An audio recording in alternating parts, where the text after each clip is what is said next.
Hey, everybody. Hello, hello, hello. It is Friday, February 13th. Oh, Friday the 13th. I just realized that.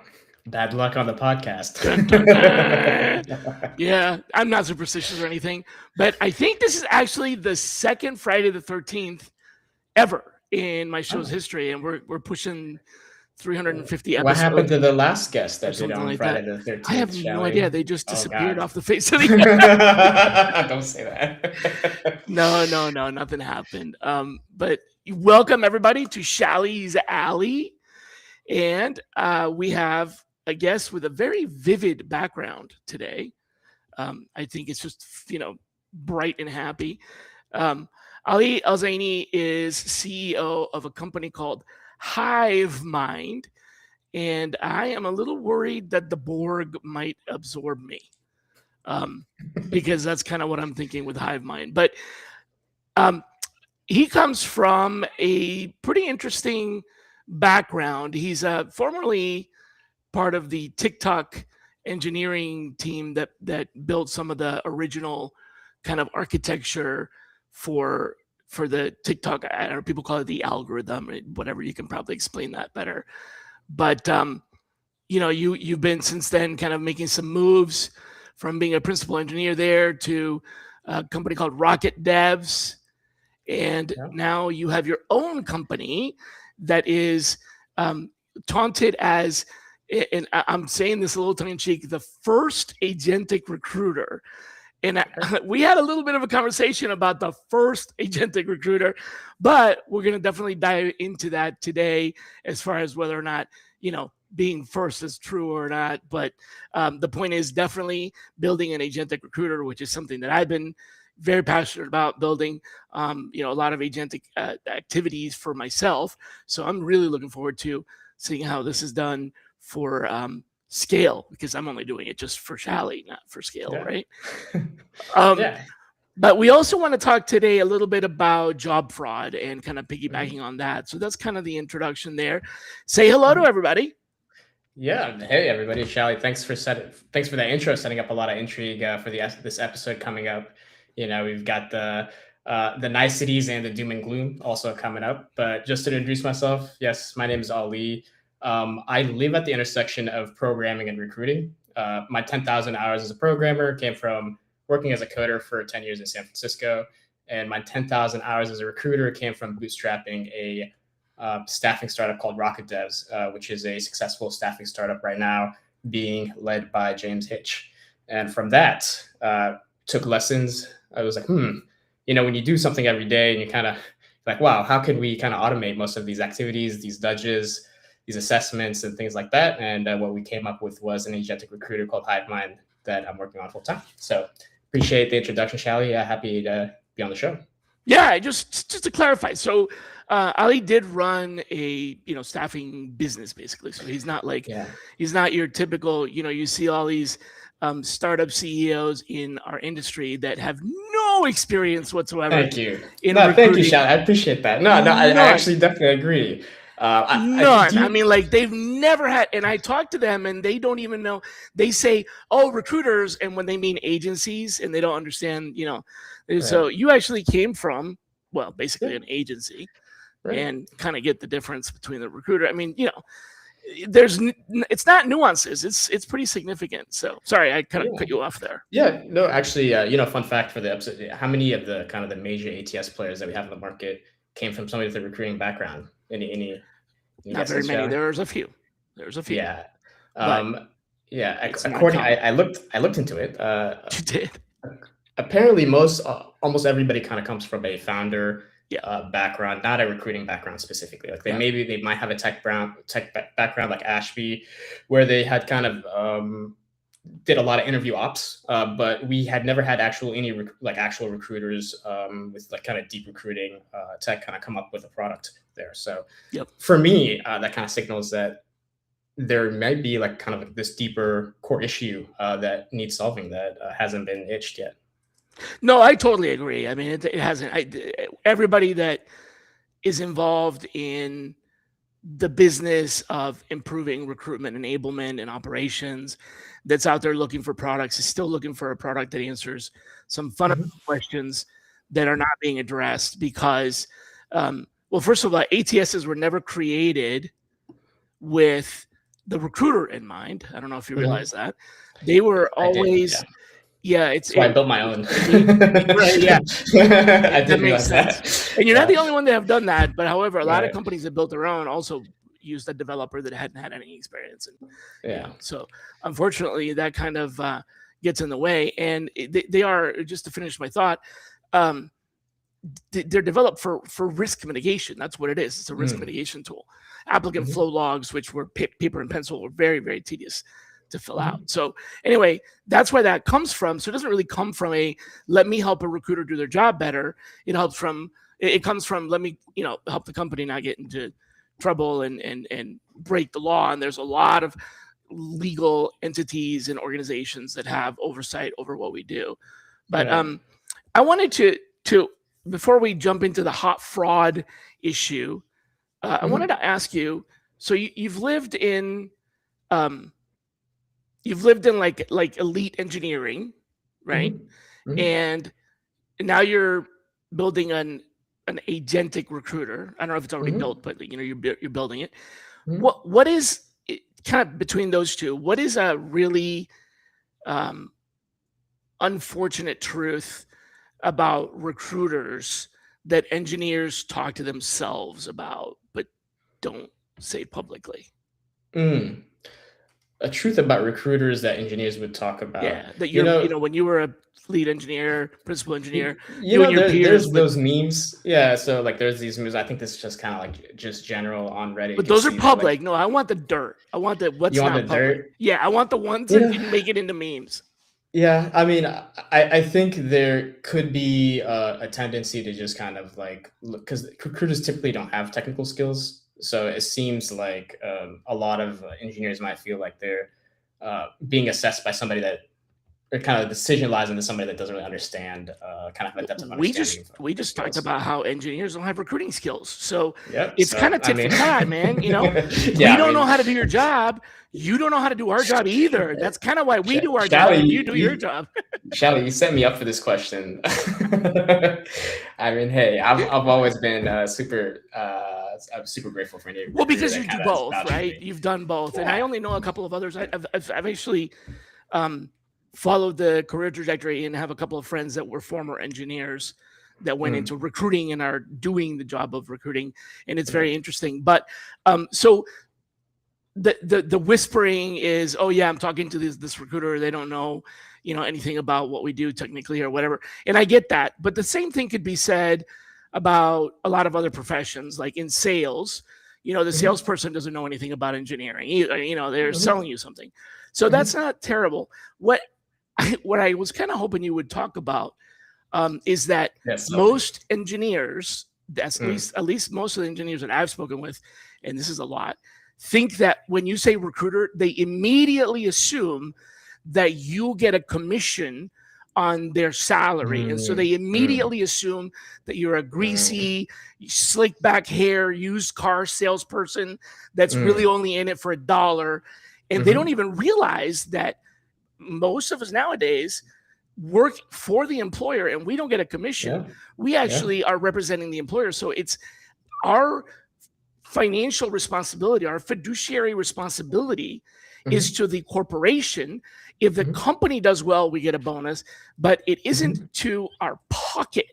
We get paid to do a job like other people do, but they assume that, you make a commission. So sometimes I feel like it's very kind of like derogatory, or like they're like, well, yeah, you're just a headhunter, and they don't get it. And so I wish people out there really knew that when you're talking to a recruiter, they might be an agency recruiter, they might know what they're talking about, and they might be a corporate recruiter, and they might know what they're talking about. So you just don't make the assumption that we're all, used car salespersons. You know what I mean? Yeah.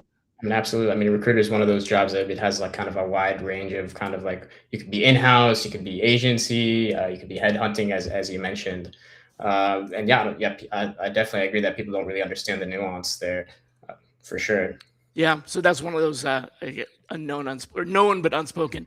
So in kind of shifting from here to the fraud and AI and all that. I wanted to kind of take Mm-hmm. one step in that direction Mm-hmm. before we just jump right in. So Mm-hmm. seeing as how you're, working on skill-based hiring Mm-hmm. and automation, Mm-hmm. if you could Mm-hmm. delete resumes, like if you could, magic wand, right?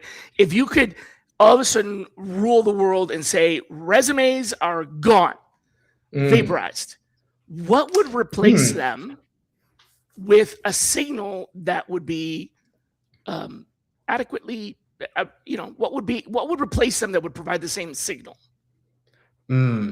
That's interesting. What an interesting question. I think resumes, in large truth, although they kind of reflect whatever we want to put on them, right? And people put a lot of different things on the resume. There's Yeah. work experience, their job background. If you had to kind of replace, and it's just kind of like the umbrella term for resume is just kind of like just a series of data points that's written by me, right? Could be true, could be not true.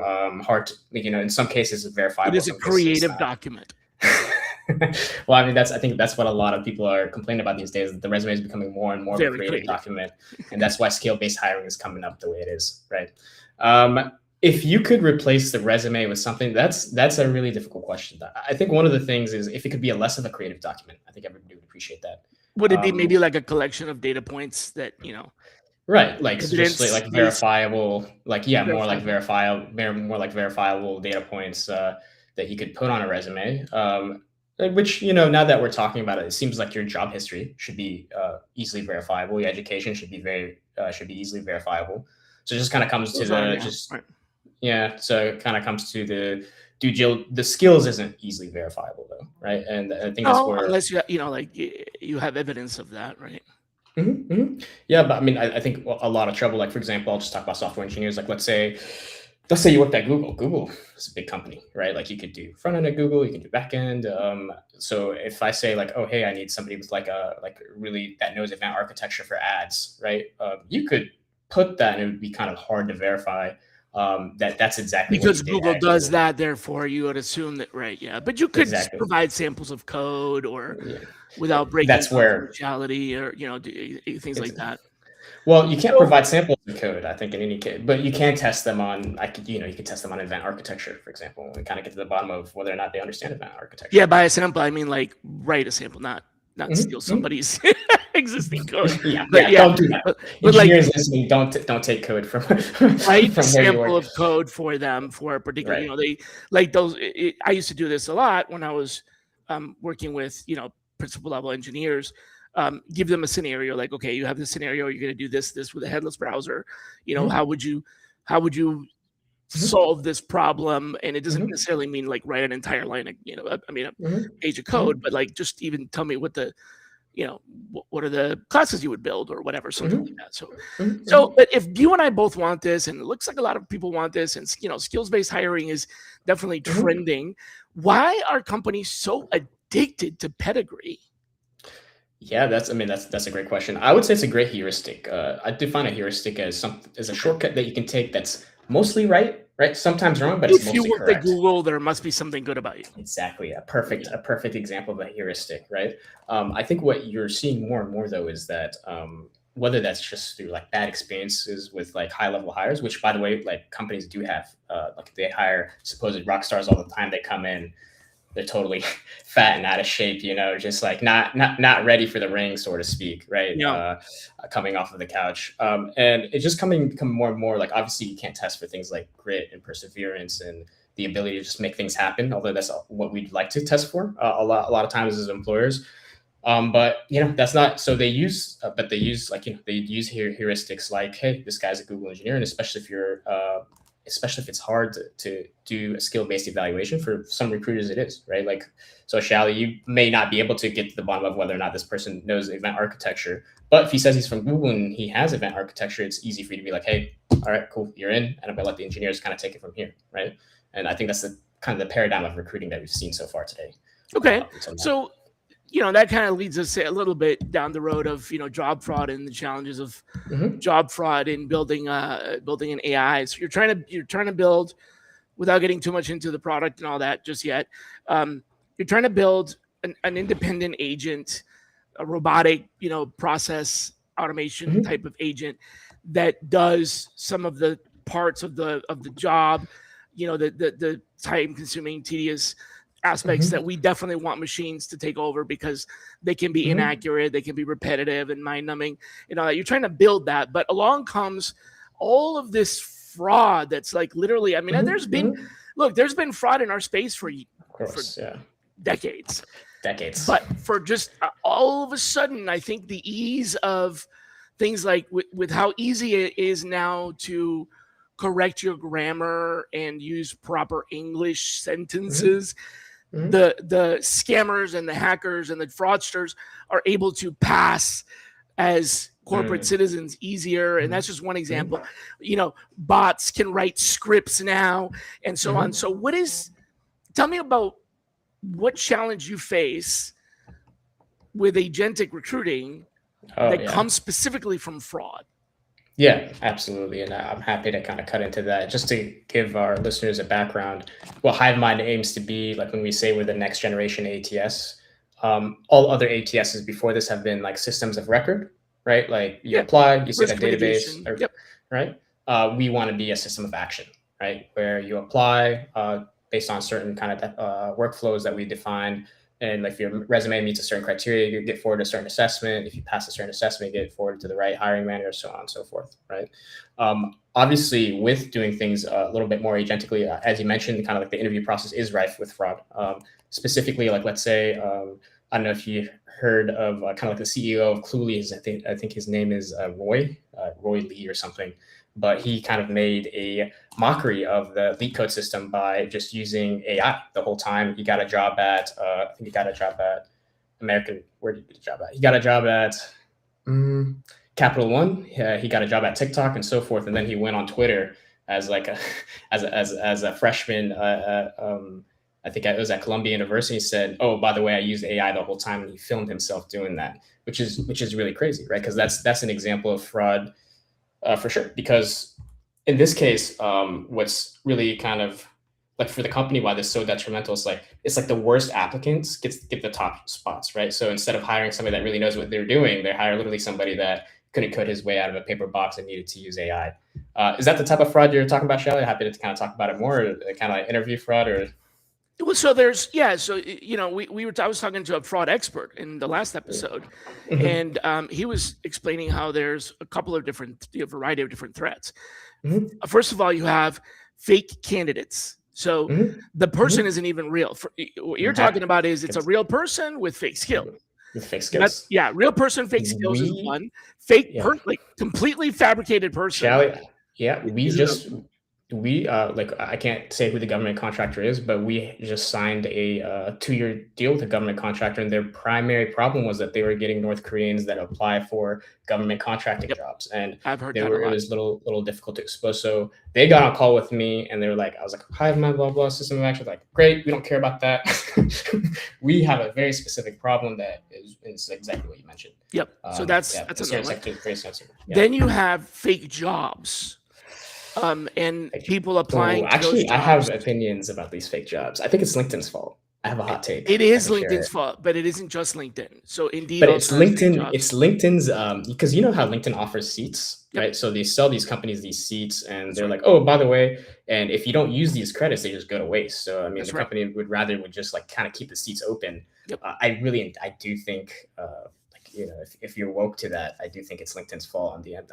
It is, jobs. But it's not just what you think. So you're thinking about a real legitimate employer posting jobs that don't exist, right? The other kind of job is the other kind of job fraud is completely fabricated fake employers posting completely fabricated fake jobs for the purposes of identity theft and actually stealing money, defrauding money. And here's where it gets really weird. Completely fake jobs posted by not the employer and being scraped by LinkedIn and added to the company page. So in other words, the example that was used by Jay Jones, the profiler that I was talking about, is in this case, this was like a Boy Scout troop that has a company page on LinkedIn. Right? They don't hire people. They don't have any jobs. And at the very beginning of their page, it says, "We are a Boy Scout troop. We are not hiring. We do not have any jobs." And then below that, there's jobs and 700 jobs. but they're from other companies. Mm. They just have been scraped, Weird. right? Yeah. So they're fake fraudsters pretending to have jobs at this. So they're creating fake jobs at this organization, and people are applying thinking it's a Boy Scout troop. So there's a bunch of different, angles to it. So how does an Yeah. agent? How do you respond to both of any of those situations? Well, obviously, I mean, the bad actors, like in that situation, I'm not really sure how much that falls into, like, kind of like what you consider it to be, like, kind of what an ATS could solve, right? Mostly, that's why I was kind of talking mostly about the interview fraud, where people, have somebody else take the assessment for them and things like There's that. that. Yep. There's that as There's well. that. I think those are more kind of the types of fraud that if you're kind of like a TA head, like that's the type So of real fraud you're person, concerned fake about. skills, fraud. Right, Okay. right. What about fake person? How are you handling that?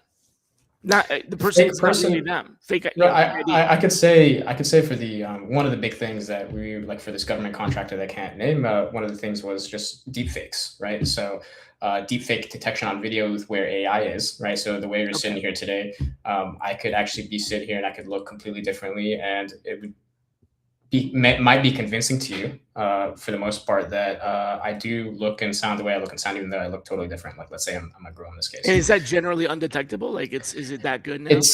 It's actually so according, like, the open source software that can kind of do this type of stuff. It really kind of depends on like how good your graphics setup is. It can get real, like if you have like this multi-$1,000 setup and you're not. I mean, I really know we able can to definitely pass do it off. for video that's already like we can produce video, but we're talking Yeah. about a live interview here, so it's got to be done in real time. The same way, like AI photos, you feel like it could still kind of like I feel like I see AI photos and I know it when I see it. I do think we're still there, but accurately. But that line is blurring every year, isn't it? And that's the scary part. It's getting harder and harder to detect. So in this case, we would just use like kind of certain markers on whether or not we thought it was a deep fake, and we just kind of did a bunch of research on what those You markers flag did. it, and then And so you'd that flag it for review. employer needs to kind of review it a little bit more. Okay. Mm-hmm. So does this also help with bias detection, and how are you working on the bias side of things? Well, I mean, the bias, that's a really interesting part of it as well, because we just had some company that wanted to engineer a little bit more bias in their pipeline. For example, it was an airway. Intentional bias. I mean, I thought it was intentional bias, and that was interesting in a way that they want to make sure that whoever's sitting to be a flight attendant, let's say they're taking an interview and it is an airline, right? They want to make sure that they look a certain way, that they talk a certain way, and that kind of they meet these professional. I guess they're so tired of getting like thousands of video submissions, and like only 5 out of the 100 were pretty, were basically presentable on video. So there are companies that actually are, they didn't call it, hey, like, let's put bias in our pipeline. They said that they want more standards on, like, and they wanted to automate some of these standards on how they appear on video and so on and so forth. So well, there are some legitimately, there are jobs that require a particular look, right? So if you are hiring someone to represent a product and you want that person to look a certain way because that represents a product, that is a legitimate reason to do that. But if you're just biased against, people that don't meet your standard of beauty and there's no reason for that in the job, that's bias. So it could be, there is intentional bias. I mean, I hire a lot of, for a lot of the work that I do, people that have to have the eligibility to obtain clearance. And there are government conditions on that, and that could by a non-government employer could be construed as bias, but for the government it's a law. So there are situations where bias is intentional, but I'm talking about how are you handling, like, for example, with AI interviewing, how do you handle or detect when a hiring manager is exhibiting clear bias by looking at the videos and making a determination about the person's look without writing it down as a note, oh, I didn't like the way they looked. I'm not really sure if we can tackle something like unconscious bias or even conscious bias if it's kind of like misdirected by a hiring manager or even like outright racism. I think that'd be up to the operator. what we try to focus on as just kind of making the system is actually that we don't want the system itself to be biased Allow or making, cheating and yeah. things like that. Got it. But not only that, like we don't want it to make certain inferences on like based on appearance or like how you look or what race you are. Voice. And that's what was so interesting about this pilot that we did and that we did with the airline is actually they wanted to make those inferences and judgments, and they wanted control of that as well. So really, what's interesting about that is just when you make a system of action, you just want to make sure that every decision it makes is very auditable, right? And it kind of explains itself as much as it can. So And you that way, if can somebody can figure go out through, what happened and okay. exactly, and that you kind of see that, and even like if you're a ChatGPT user in the reasoning, right? Like, oh, this person might be asking blah blah blah, and they'll kind of produce this reasoning prompt, totally uninteresting to read, but it's there for you to kind of audit, how this system of action is thinking and routing its candidates and even answering questions. Yeah. So here's an interesting conundrum for you. Cultural markers. So cultural bias is discriminatory. In Mhm. some cases, it's necessary because of the job, but for the most part, cultural bias is discriminatory and has Mhm. an adverse impact on eligible candidates. But you may have to institute cultural detection in order to Mhm. prevent bias. For example, there are some cultures where smiling is prohibited because it Mhm. shows aggression. Because when you show your teeth in a Mhm. smile, some cultures interpret that as happy, others interpret that as aggression, and it is completely Mhm. it's considered offensive to show your Mhm. teeth. So Mhm. if an organization is looking for someone that's pleasant and has great communication skills and they're looking for smiles, but that individual comes from a culture where smiling is prohibited, I mean, you got a situation. So is that something you can teach an AI to understand that says this person didn't smile during their interview, but it's because that's their culture. So don't like flag it Mhm. and say, don't hold it against Shally that he never smiled because Yeah. is that even I mean, that's a great question.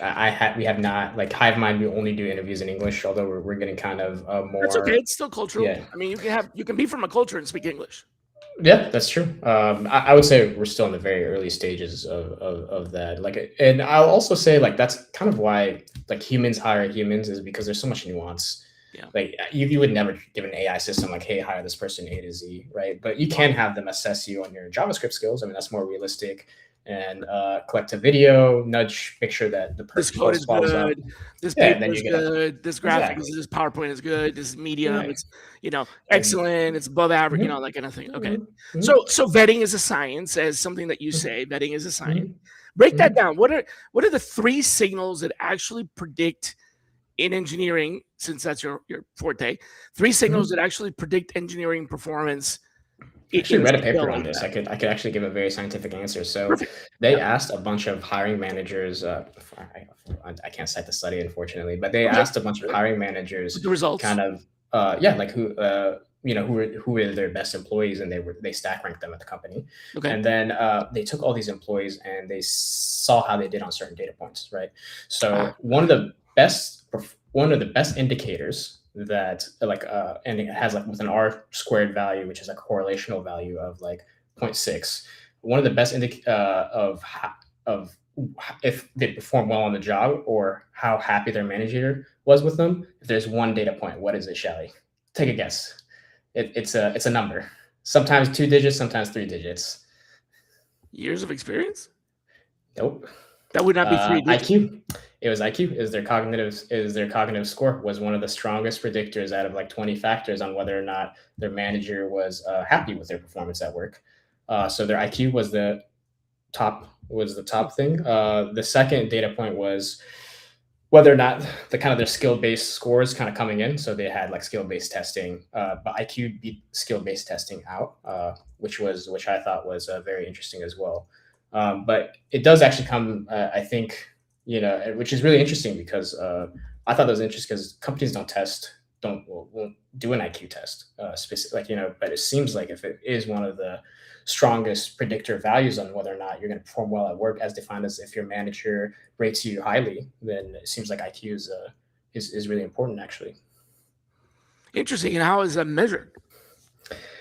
Well, that's another really great question, because you can measure IQ in a number of different ways. So many That's different a ways. whole that's a whole different But discussion. to be fair, what you could do is you could measure, if you measure everybody's IQ in your organization a certain way and you use test Mhm, A, and then you mhm, use test A to measure incoming applicants, then you're mhm, testing your applicants the same way you tested your population, then mhm, that at least is reflective of your population. However, that mhm, would actually eliminate people that don't fit into the population. But if it's the same cognitive skills test, at least you have the cognitive skills, mhm, test that's similar. Kind of like, maybe not everybody can run an 8-minute mile, but if everybody at your company can run a 12-minute mile, the test mhm. is, do you have the ability to run a 12-minute mile? Because here we run faster. Well, I'm totally making that up, but like, Yeah. that kind of thing does make Yeah. sense. Yeah, yeah, So yeah. what about the three? Well, you actually technically just gave me one, but that's good. So Mhm. make it fair and say, what's the one that is complete nonsense? Like, what's the one signal people Ooh, use that is like, just, that's not even it might be like, would it be years of experience? You think like years of experience is just one of those things where it could have like a high, like people always seem to value that quite a bit, but it can also kind of backfire. For example, like let's say as a recruiter, you stayed somewhere, like you have 10, 15 years of experience, but maybe it was like Mhm. low volume hiring somewhere, and you wouldn't be able to cut it in an agency just because you're in house. It was a little bit too cushy. That might be kind of an example. But I would be curious to kind of go back at that study and look how years of experience ranks. Um, what are, that's pretty interesting to think about. What are some other values you think that could be overrated? Well, so years of experience, has some people look at it more as like years of experience in the same job, because that Hmm. eliminates the the construct of like the company got acquired, went out of business, you had to relocate. So job hopping can sometimes be a negative signal, or it can be a false positive. But years of experience in the same functional job can be a predictor of stick to itiveness and grit and stuff like that, not necessarily Hmm. cognitive ability. So I don't Hmm. know if that would be one of the top ones that I would say is complete nonsense. Hmm. Um, Believe it or Hmm. not, I think the one that is complete nonsense is pedigree. Pedigree. So the pedigree defined as the company that you came from, like Right, the how employers well on your esteemed it background, is. right, yeah. Yeah, yeah, yeah. If because and I say this because it's quite possible that your preferences as an individual are to work with a group of people that you value and respect, and Mhm, you're not someone that's looking for promotions and raises and all that. You just wanna, have a nice time at work and a good environment and work with good people. You find a job you really like and you just stay there. It may mhm. be a small company nobody's ever heard of, but you're happy and you make good money and you're doing Yeah, fine. you're learning. And then Yeah. all of a sudden the company, goes out of business. Now you got to go find a job, and people look at you and go, "Well, you never worked at Google, so you're not useful." But you might have been the Mhm. most competent person in that job. You just never worked for a big company. And not everybody gets to work for blue chip companies. So I think that that's not necessarily a good filter. But I don't know. That's just me. You're the one that's building the agentic. You know. Right. I mean, that's why. I mean, if you to kind of take a look at like test gorillas studies, which is a big kind of indicator for me on like kind of building a skill-based hiring system, like test gorilla, according to test gorilla, like from 2022 to 2023, like there was like a 30-40% of increase of companies that started using skill-based hiring systems. I think just for the reasons that you mentioned, right? Yeah. Typically this, like, people will value pedigree and they'll use this heuristic as long as it serves them. But as soon as they hire, you spend like 300K on some ex Googler that ends up just like not knowing what they're doing at all. They can't even open up a pull request because they lived in this like walled garden where pull requests operated totally differently. But you Right. did not think that. You just hired a Google engineer. Happens all the time. And And then then all they're of a like, sudden you're wow, like, oh, we need to do yeah. something. Yeah. Yeah, we need to do skill based hiring, and that's I have that's where it seen, comes believe it from. or not, reverse pedigree bias.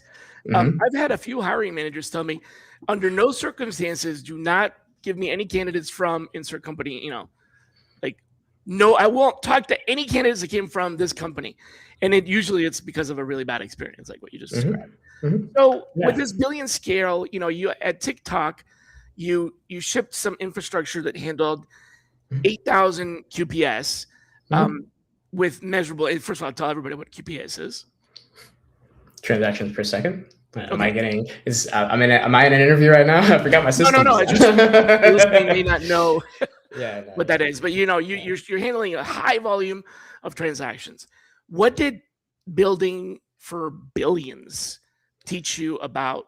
Because no ATS you are ever going to design or use is ever going to be like the volume that TikTok or Instagram or whatever handle is never going to be handled by any ATS ever.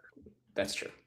That's true. Man, like I will say that ByteDance, the parent company of TikTok, is a crazy, crazy competent organization. Like they are just different. Like I've worked for American Express and kind of like American-based companies, and I worked for the Chinese-based companies, and there's a reason they're able to kind of make these super apps. I would say both have strong programmers, but one of the things I noticed about TikTok is their program managers, their technical program managers were so good, so detail oriented, so technical at the same time. They really did think about design in just kind of like a plane that I've never seen before or since. That ties into the architecture as well. Honestly, scalable architecture with serverless is not very difficult. Like I think anybody can, like even if you're kind of novice, you can make something that scales out quite easily, just kind of riding on the back of like what Amazon has built in terms of like AWS Lambda or whatever. So yeah, but once you get in the billions, it is totally a different story, because then it's also about keeping costs down and self-hosting. Okay, which you can't do with an ATS. But aside from that, well, you could, but I mean, what would be the point of that? Aside from those obvious, like mega scale, what have you taken from this, billion transaction track record that is gonna make an ATS, better? You know what I'm saying? Yeah, I mean, I'm not really sure. I mean, the code still pretty much runs the same. Like you still write the same code and Go. You still want to make sure that it's like performative, that you're not making like just like really unnecessary like computation or double loops or whatever. So the code that you write is the same. It actually kind of really comes down to the architecture and what architecture you're renting. That makes sense. Maybe using queuing and things of that nature. And for them, they're failover. They're so slow that it takes minutes to load a page. And it's like, oh my god, because that's something that's a great example, because that's something that TikTok cared about, because they want you to keep scrolling. They want to make the app as addictive as possible. Yeah, if it jams and it's like, oh, I can't go to the next page. People just abandon it. Right? But if you're if you're using an ATS, you have totally different. You don't care like, oh, I hope these applicants get a great and speedy experience. You're thinking more compliance, and you're more thinking about playing it on the safe side, which I think we were talking about, like the safe side of recruiting, and why and I spend a lot of time here just talking to heads of talent. Like you've been riding a horse. It's time to test out a car, but it's a different conversation. Right? Yeah, because they're like, oh, well, this horse has been working for me. It's I'm like, yes, but I don't think you realize like how much talent you're leaving on the table. If you really are a talent acquisition lead, you should care about hiring the best person in that pipeline, and that means vetting applicants at scale. That's a big part of the conversations I have. Yeah, let's lean into that a little bit. So let's fast forward, and your first ever agentic recruiter, debatable, but your first agentic recruiter, and it's out there and it's working, and it really is out there and working. You designed. We have 300 customers. I have to say that for that. Yeah, it's working. So let me go to the forward. Like I'm doing. So that's where you are now. Let's fast forward. So this thing takes off. Okay. It's not just working. It's like part of the infrastructure now, and everybody's using this, agentic, right? So it's going nuts. Right. What part, wildly successful, what part of the workflow today that recruiters do is vanishing because of that? Like, what is the part that is the nudging? I would say I try to make the most use, like the more brainless it is, the more it should be automated. I think the nudging is totally a brainless thing.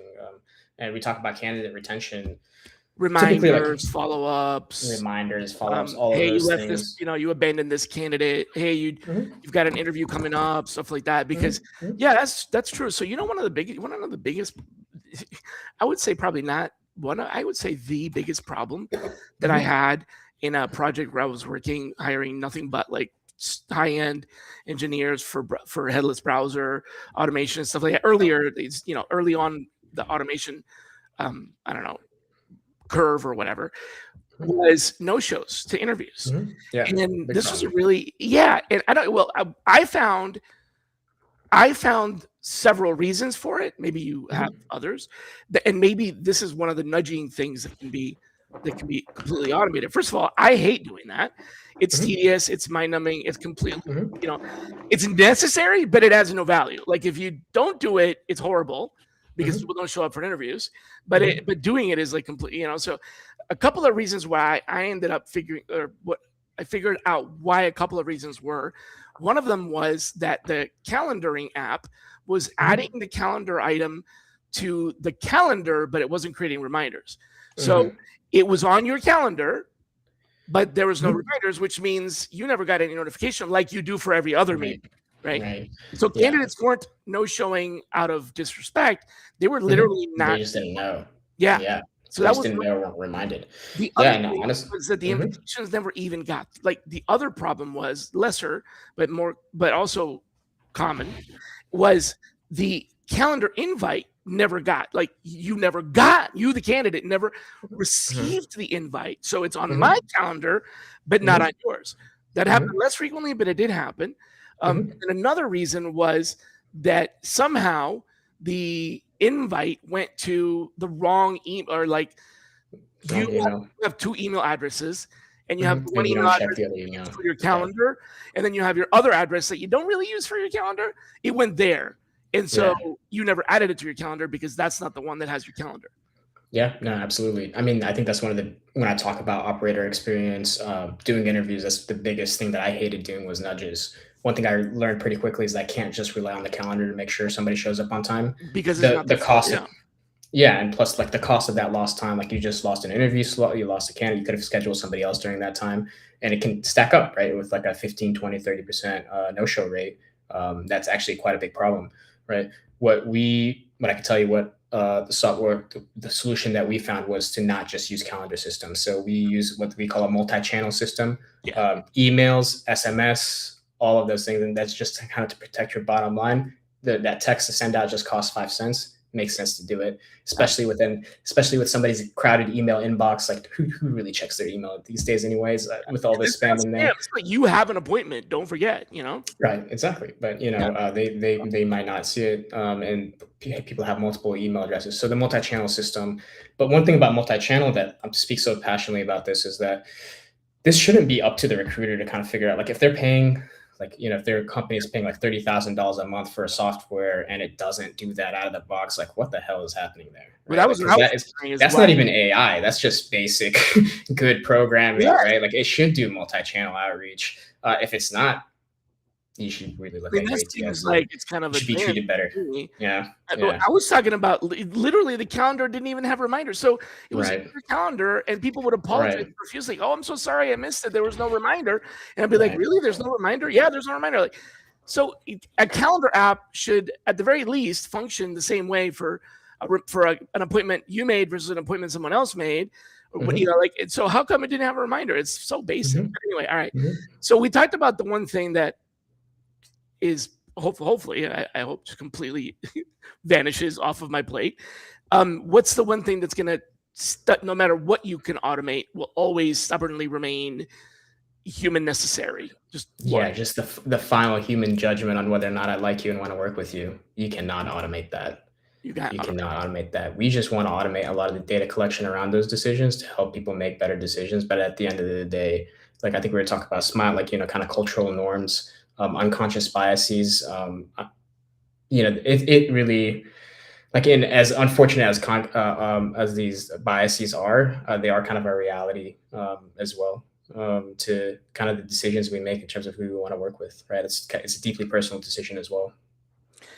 Tell me this, like so many science fiction movies have been made where there's some sort of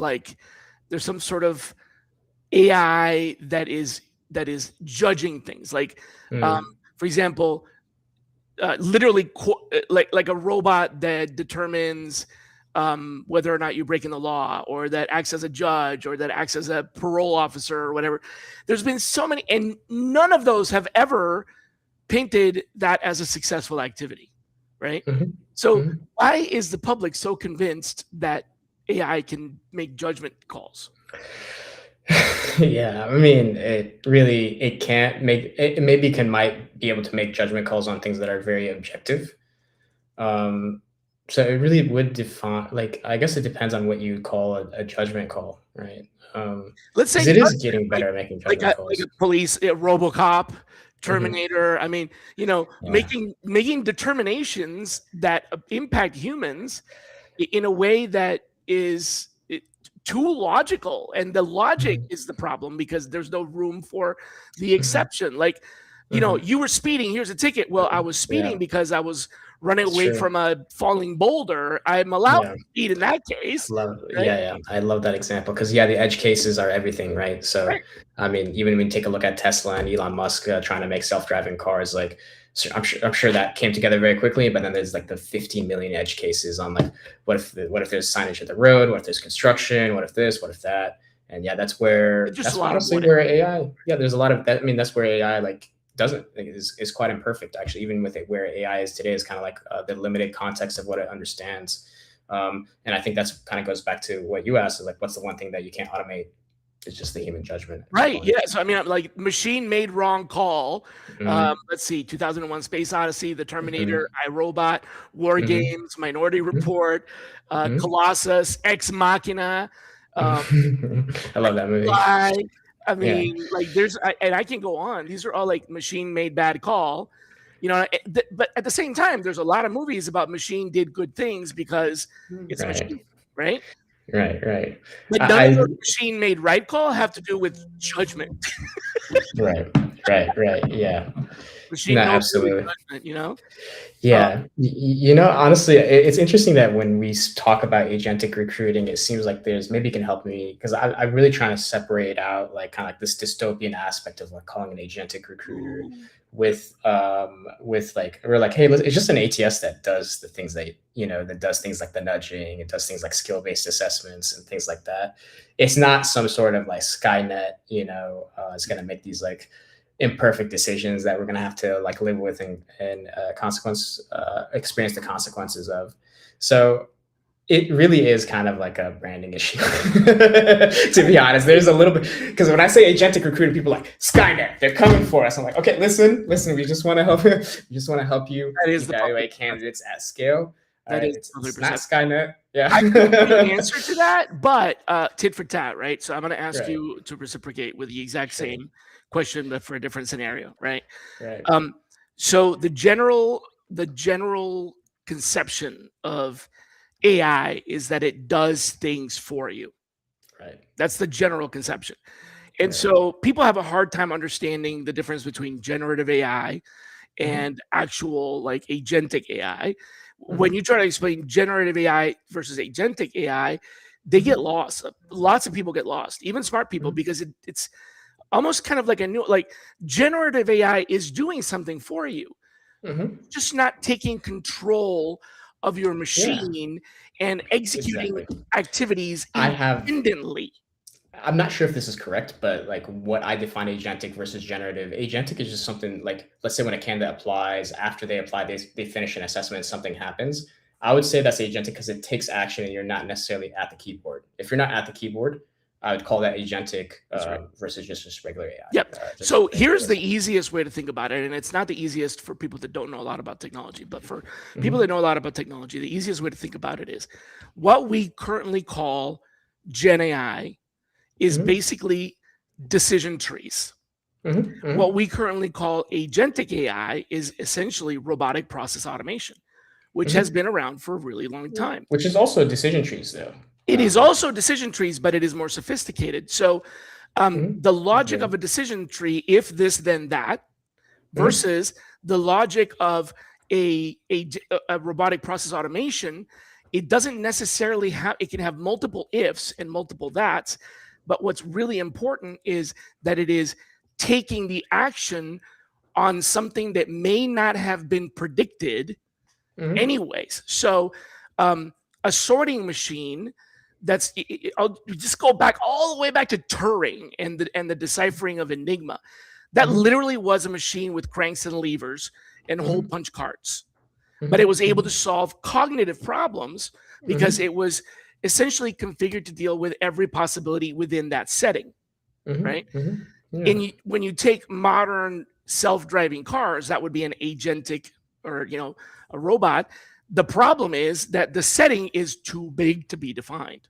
So as long as you have a car on a road with marked lines, you're in a good shape. But the moment you put that car in Mars and you have Mars rover, the world is completely different. Now you have to have a car that can go on a highway and on the dirt, underwater and in the air. That's a whole, like, there's too many, possibilities and variables. So an agent or an agentic device is something that's going to take actions on most of the things that it can encounter without you necessarily having predicted them, versus one that's going to only execute on the things that you told it to do. So if you say go left, go right, go left, go right, and if you see a wall, go left, if you see a wall, go right, that's one thing. The other is navigate this room and figure out what to do. And whatever you run into, right, try to solve it. Now they will also stop at some point, and there will be something that happens, like this happened with the Roombas, early on, cats riding on them, or right, and like, what does it do in that case? So there's it learns from that. So the machine learning and the sort of ability to take an action in uncertainty and self-repair is more agentic versus the other one. But it doesn't necessarily mean that it is out of control doing whatever the hell it wants without any boundaries, right? So people think that agentic means it can do whatever the hell it wants, which would be the equivalent of thinking that the Roomba will all of a sudden start cooking dinner. It's like, no, the Roomba can only operate within the vacuum, setting. Literally a vacuum, right? Yeah, exactly. So your ATS agent is not going to start, hiring people. It can't. It's operating, but within its environment, it can make determinations. So that's really, and the fear comes from relinquishing control. Guardrails. We're talking about guardrails. And trust, right? Trust and control. That's where it comes from. So I don't know if that's helpful, but now you owe me one. What's the mental shift that is required to stop thinking like an engineer and start thinking like an entrepreneur? Oh, wow. Ooh, engineers love to build and they hate to sell. I'm a builder. You nailed it. I'm a builder. I love building. I hate selling. Okay. So is that it? Is that literally that's it for me to become an entrepreneur? My favorite part of the day is building, and my least favorite part of the day is selling. So why'd you go and do this? It's just, I never woke up, said, hey, I want to make the next generation of ATS. It just seemed like what I should do. I was like, this should be my life work because I feel like I understand it better maybe than anybody else in the world. Just having a deep experience in both. So it mostly was like a calling. It's not the sexiest thing to build. I think we can agree. We agree on that. But I did feel like I can do a great job, and that's why it's going to be my life work. And as I think we talked about, Shally, like we're playing the long game here. So it's not going to be a 1 year thing, 2 year thing. It's going to be a 2-decade thing, 3-decade thing. And hey, I'm here for it. Okay. Yeah. All right. Well, dude, I got to wrap things up. But what I want to say is, well, first of all, folks, you can get show extras if you go into Shally's Alley on tsiuniversity.com. It's for members only, but it's really inexpensive to become a member, and that's kind of how I support myself. Nobody pays for this. There's no ads, anything like that. So now I'm going to ask you to come up with something that you can provide us. So would you be able to come up with like bullet points or a handout or something on what to expect from an agentic recruiter?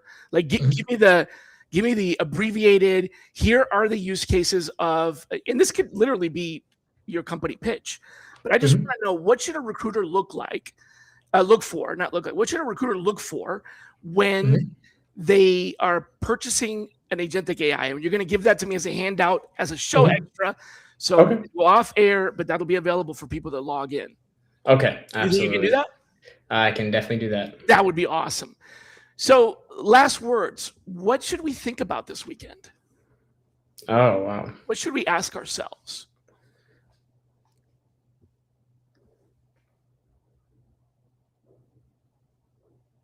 What's important to ask ourselves this weekend, related to everything we just talked about? I guess just ask yourself if I mean, you're having a good time this weekend. I'd say just kind of keep it simple. I like to take it one day at a time. I don't know about you, Shelly. Just ask yourself, hey, am I happy with the moment? I mean, that's typically just all we have, right? There's just kind of these fleeting moments. All right. So let me change it up a little bit. So Monday morning, we start talking about agentic recruiting again. What's a question we need to ask ourselves? I would say, like, just take a look at, like, if you're a recruiter and you're listening to this, just take a look at your daily process and just think about, like, wow, if I got some elite automation on this, like, how much could I automate out of this grunt work? And that way I can focus more on the people decisions and kind of like the high level decisions that matter, because the grunt work does take some cognitive load. I do hope that people kind of take a look at their status quo and how they work and kind of reevaluate and take a look at, just kind of like up like, if we spend 8 hours a day with our ATS, just making sure that it's just something that you enjoy using, and it's something making sure that it's our there's a lot of friend, not our enemy. Yeah. So many recruiters just hate their ATS. Right. Yeah. And I'll say, not to be promotional, but check out Hivemind. It is my life's work, and it's just something that we've poured a lot of so much design hours and hours of design. I spend like 8 hours every week actually just discussing the design of Hivemind with my engineers, who also, by the way, I require them to do interviews as well for the. So they learn how to do it. That's good. Yeah. Yep. And I run a full stack org that way, just engineering, design. And I think that's how you build a product. That's great. I like that. Eat your own dog food, they say. Yep. Eat your own dog food. 100%. Appreciate it. Appreciate your time. Thanks a lot. It was fun. I appreciate you. Thanks for having me on. Yeah, no, it was fun. Yeah. All right, everybody. Well, that concludes our show for today. But if you want to come back and can't get enough of this, you are more than welcome to come back next week, which is going to be who is going to be our guest? Going to be Anna Morgan. Anna just completely blew the walls out of a event here, a conference in Atlanta, and she's got some pretty cool things to talk. Oh, you know her? Yeah, awesome. Right. Yeah, so she's going to be on next week. So hopefully, folks will come back for that. Until then, be kind to yourselves, and goodbye, everybody. Goodbye. All right. Thanks, Charlie. See you. Bye.